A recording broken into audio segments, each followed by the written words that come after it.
Apa kowe mesti mau pikir apa? Ayo monggo iki lagu lek mung gawe-gawe dhewe. Lek mung menciptakan dhewe. Lah kok kowe nganti lali saire iki pikiranmu mau pas nyang endi? Jajal, ayo. Kula niku mikirnya ngeten, Pak. Kan lagu ini tuh saya ciptakan itu untuk saya boomkan. Bismillah niki kula lagi perdana niki lho nggih Pak bawa niki Pak. Apa ya? Mungkin lek enten klentu-klentune ampun didukani nggih mengke. Mboten ora disneni. Oke dimenerne karo mbokmu kuwi. Ya.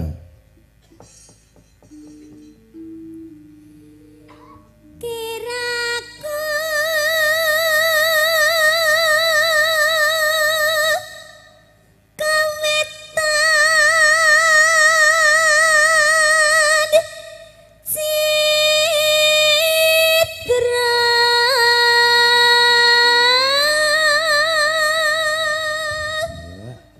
kaya ngono lho suarane.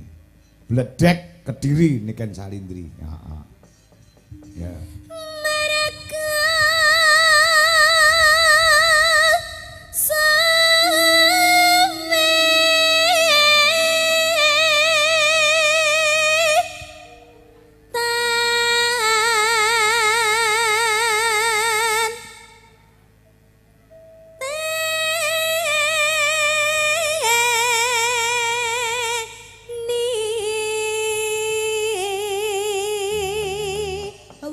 Bawa ket mau panggah ngono ae. Lian-liane nyanyi kok. Panggah ngono.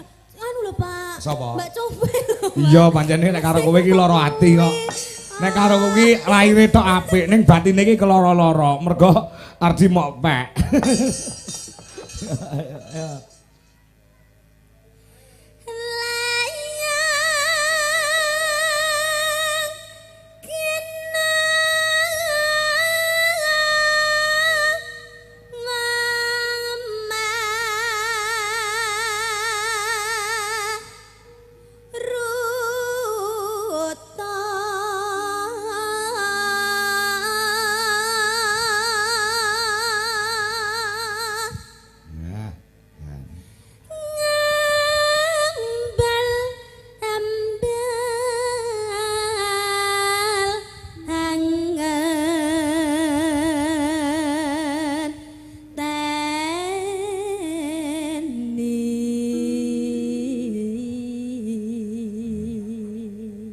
Suarane bantas, banter, cetok, larase pas. Ya, ndek iki ning Karanganyar, Jawa Tengah kono. Niken Salindri iki bawa enek pakde-pakde ngono saking ngematke ndomblong nganti sarunge ceblok ra krasa. Wah ya. Cuma kelontrang ngono lho. Ya.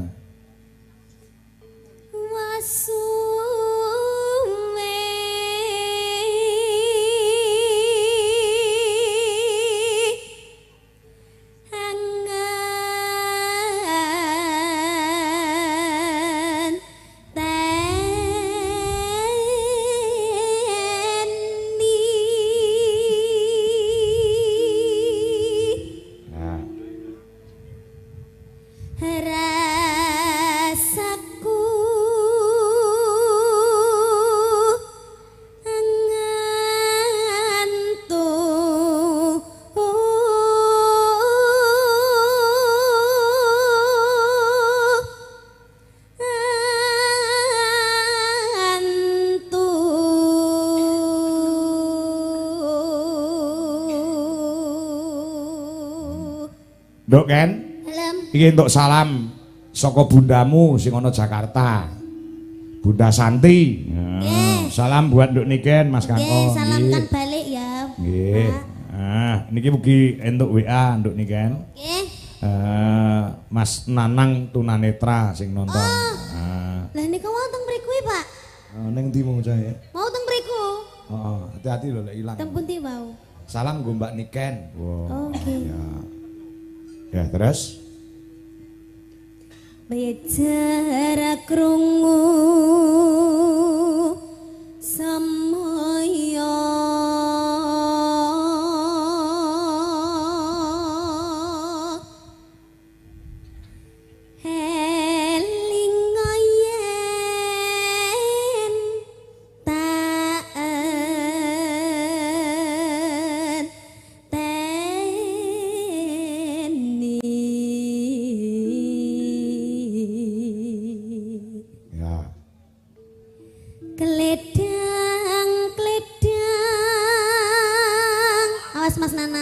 saking nyeklekne apa?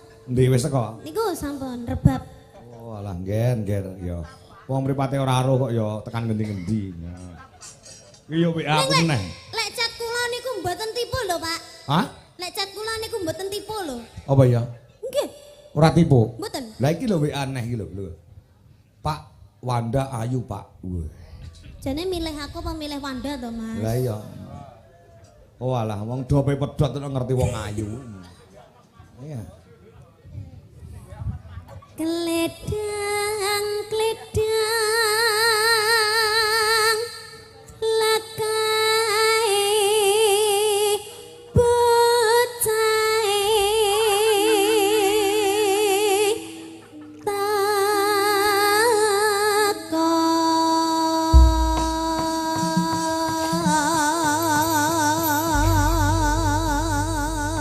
Wah, jebule sing WA dudu Nanang to, Pak. Ha iya, panjen bocah tua nakal. Tibake impenku nggih, Pak. Impenku oke, ya. Iya nak, buka celuk nak. Ya.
Iki engko dangdute ditibakne apa nduk kan? Manut. Manut. Nah, kanca-kanca lagumu ki apa ndek men kae? Napa? Lagumu ki lho. Bunga. Bunga, heeh. Kayak jek enak ora caretane kanca-kanca. Sih ya. Nah, kayak pelek to Yan. Nah, engko dilagokne lagu Bunga karyane Genduk NS Niken Salindri. Ya. Oh, ngono ah. NS ki Niken Salindri. Wah. Usahane saiki rena-rena. Wah, ngono ah. Nyewake lighting barang. Wah, jan. Bordir, wah, jan luar biasa. Videotron. Wah. Komplit, heeh. Usahane bapakne. Heeh, Pak BS. Pak BS iki sapa? Bapak Soleh. Karo MW sapa? Mamah Wiwin. Ya, coba berarti digoleki sertane notasine lagu Bunga karyane Genduk Niken Salindri sing diaransemen lagu Balungan karo Dwi Jolaras Indonesia. Aku go ngaturke panuwun yung kanggo sapa? Kanggo ibu lan putrane sing adoh saka Jombang. Ki mau perjalanan 1 jam. Mrene pengin ketemu kelawan awake dhewe. Mergo insyaallah bakal nanggap awake dhewe. Tanggal pira? Tanggal 20. 20 sasi apa? 20 September taune 2026. Aduh men. Ya, ya. Monggo Bu lawan Mbak Yu. Ya, nganti lali aku asmane. Heeh, ya.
Lagune dhewe kok lali.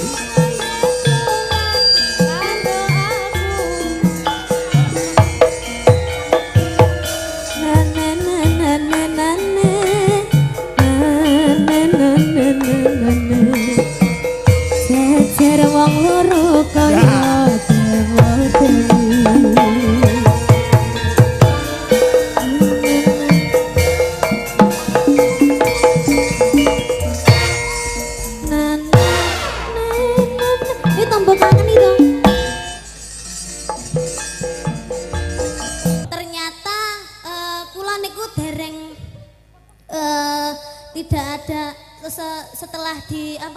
setelah di syuting dan bla bla bla bla dan lain kali itu ternyata saya berpikir lagi, oh ternyata menciptakan lagu itu susah sekali untuk boom. Oh betul ya. Jadi harus timingnya juga. Akhirnya saya lupakan lagu ini Pak. Oh, terus akhirnya ditampani. Iya ditampani sama Dwijo Laras. Oh gitu. Akhirnya saya mengulik lagi lagunya, terus saya hilangkan lagi itu Pak lagunya. Kenapa kok kamu hilangkan? Kok karya ini angel loh? Ya saya tidak suka. Oh tidak suka, mergo ada kenangan-kenangan di lagu itu? Mungkin. Mungkin, iya.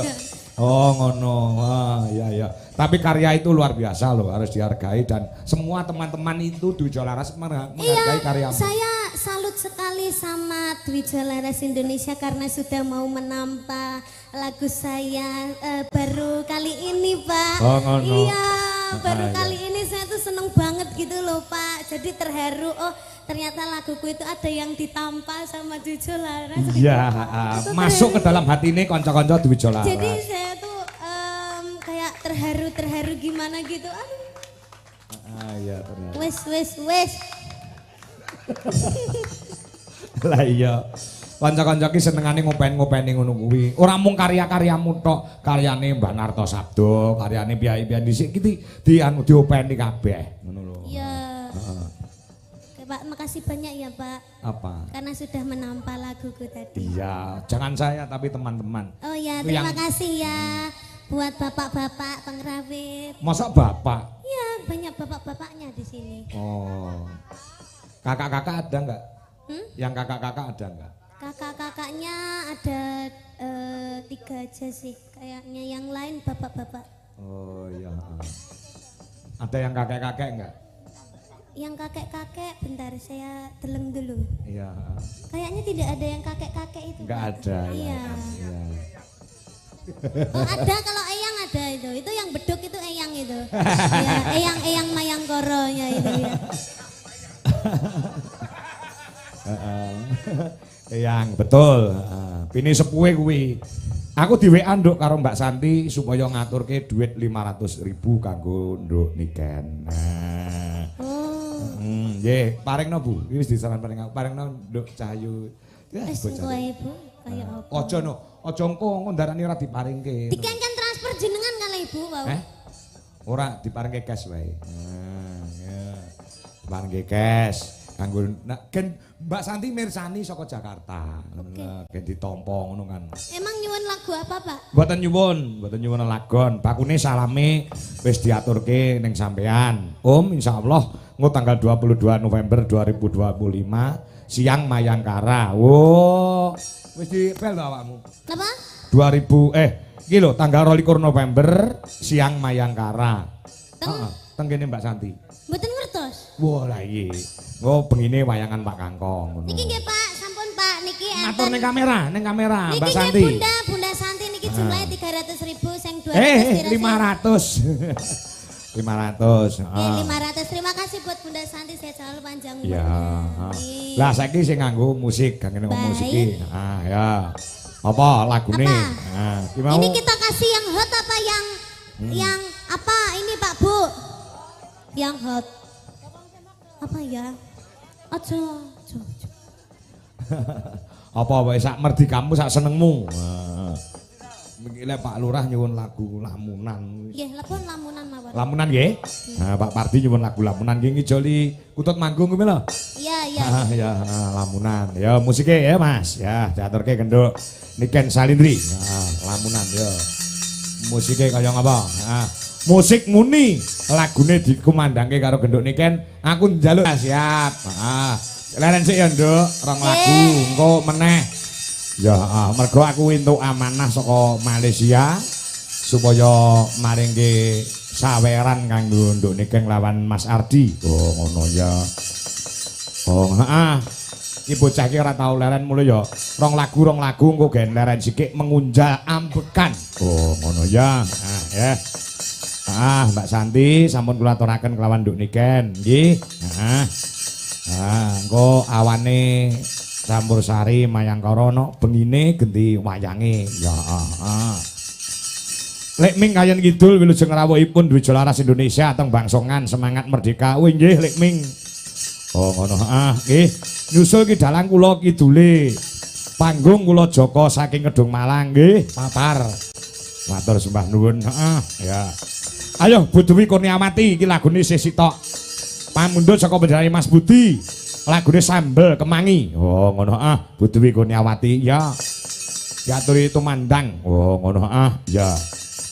Ayo apa? Iki siap-siap Mas Ardi karo genduk Niken. Oh ngono. Lagune penjaluke ana 3. Oh ngono 3 kudu dipinangkani engko. Ya ana ayang-ayang terus Ujaningsih karo Grigis. Oh ngono njaluke kuwi. Ya.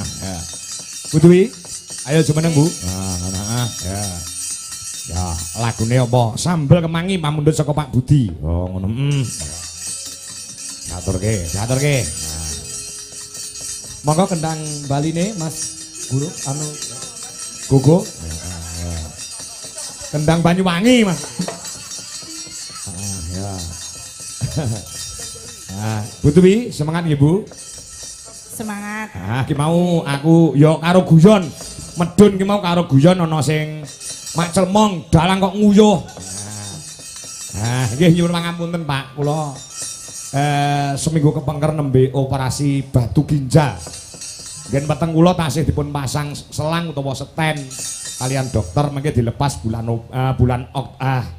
September awal. Oh ngono.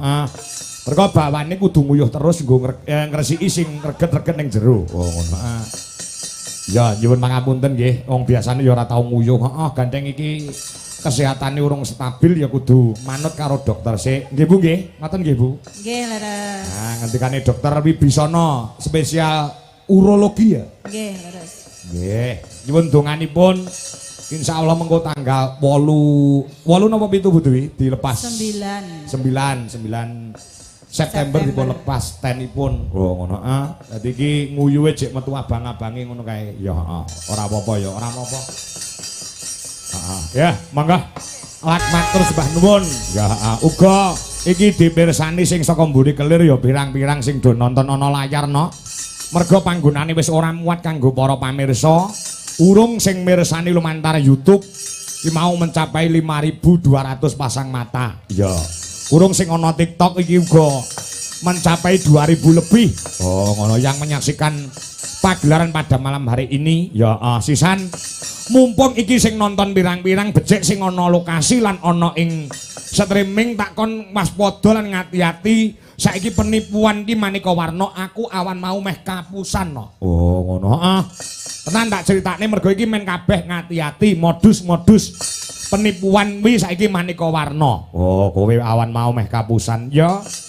Enek wong ngebel aku jare ngakune saka Dinas Pertanian Kabupaten Sragen arep wayangan tanggal 4 September ya papat September anu tasih kosong Pak Kangko tasih kowe ngebel aku njaluk dikirimi rekening njaluk dikirimi nomor induk njaluk dikirimi invoice wis tak dikirimke kabeh dadi ya terus ana sing ngebel meneh ngakune staf saka bendahara saka Dinas Pertanian Sragen. Oh ngono ngebel aku bekasane Pak Kangko anggaran yang penjenengan ajukan sudah disetujui dalam rapat pada siang hari ini mau ditransfer tolong dikirim nomor rekeningnya bukan nomor pribadi tapi nomor rekening Dwijo Laras Indonesia. Oh ngono tak kirim no ya dadi regane dadi rega 85 juta. Oh ngono ngono ya bekasane kono let 2 jam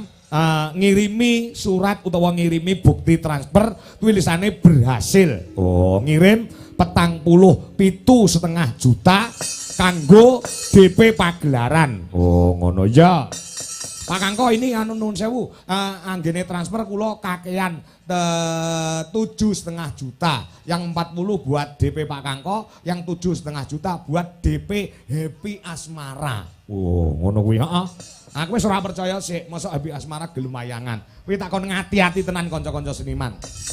Oh ngono ya ini transfernya sudah saya terkirim dan sudah berhasil saya transfer. Oh ngono tolong dikembalikan sekarang yang 7,5 juta ke nomor rekening bla bla bla. Oh ngono lah aku gandeng jek kurang percaya aku neng ATM tak delok ternyata belum ada transaksi yang masuk ke rekening Dwijo Laras Indonesia. Oh kono ngebel terus no. Oh kono ngebel terus no iki buktine ning nomor WA aku ono. Oh ngono tolong Pak Kangko segera dikirim ini dari manajemen artisnya ngoyak-ngoyak terus yang 7,5 harap ditransfer ke nomor rekening ini mongko dudu nomor rekening manajemen Happy Asmara.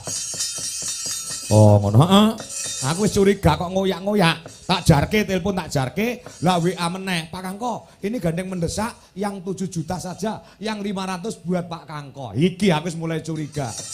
Oh ngono iki seksine bojoku kuwi wis aja dikirim sik Pak mergo iki ora enek transaksi mlebu. Oh ngono ya nganti saya ini nomornya wis ora aktif dicek neng get kontak karo adikku si Puguh ternyata namanya tidak tercantum di situ. Oh ngono mergo kedadian ngene iki tau kapusan nek ora keliru Ki Purbo Asmara kuwi kapusan 15 juta lho. Oh ngono nek ora keliru lho.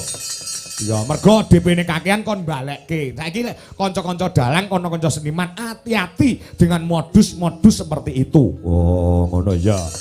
Ya nek rengeneng bukti transfer masuk dibuka neng nggon rekening rung mlebu tenan duwite aja pisan-pisan ngirim balik. Oh ngono ya. Ngati-ati ya ngati-ati penipuan-penipuan sing kaya ngono mula tak umumke sisan. Aja nganti enek kurban-kurban meneh. Oh ngono mergo iki wis tau kapusan kaya ngono kuwi. Ora akeh jane mung 2 yuta. Tukang dodol wayang WA aku Pak niki enten wayangan murah-murah.